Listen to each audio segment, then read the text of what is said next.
14 number का सवाल है आपका। ए बराबर तुम्हारे पास दिया है, कह रहा है व्युत्क्रम निकाले। कैसे निकालते हैं? ए इंटू ए इनवर्स बराबर आई से। ठीक है, ए का मान हमारे पास दे रखा है 2 है, 1 है, 4 है और 2 है। ठीक है मेरे भाई, ए इनवर्स लिख दो और बराबर में आई का मान जो होता है उसे आप लोग अच्छे तरीके से पुट आउट कर दो, यानी कि जस का तस लिख दो। अब हमें ना इसको इसकी तरह बनाना है, यानी कि 2 को हमें 1 बनाना है। तो ध्यान से अगर आप देखोगे, ध्यान से समझना यहाँ पर, है ना। सबसे पहले हम क्या करते हैं, इसको जस का तस छोड़ते हैं, R1 में अप्लाई नहीं करते, R1 को अभी छोड़ो, R2 में भी तो हमें बनाना है। इन दोनों को अगर 0 बना देते हैं तो हमें आगे बनाना नहीं पड़ेगा, क्योंकि तुम्हें पता है कि कोई भी R1 हो या R2 हो, कोई भी 0 हो जाए, या C1 हो या C2 हो, कोई दोनों 0 हो जाए तो आगे सॉल्व नहीं करना होता है। याद है? तो हम यहाँ पर R2 में अप्लाई कर देंगे और R2 में से 2R1 माइनस कर देंगे।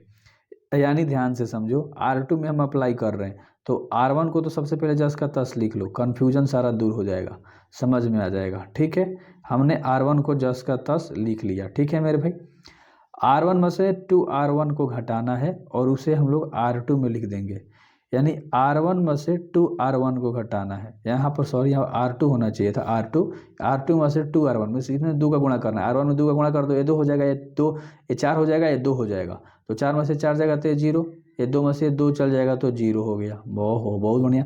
इसमें भी 2 का गुणा हो जाएगा तो 0 में से 2 जाएगा तो तुम्हारा क्या हो जाएगा, माइनस कर दो, और 1 में से 0 घटेगा तो 1 ही रह जाएगा। अब ध्यान से देखो, यहाँ पर तुम्हारा R2 क्या हो गया, शून्य हो गया। R2 बराबर तुम्हारा क्या हो गया, शून्य हो गया। आगे सॉल्व करने की जरूरत है ही नहीं, बस बन गया, सिंपल।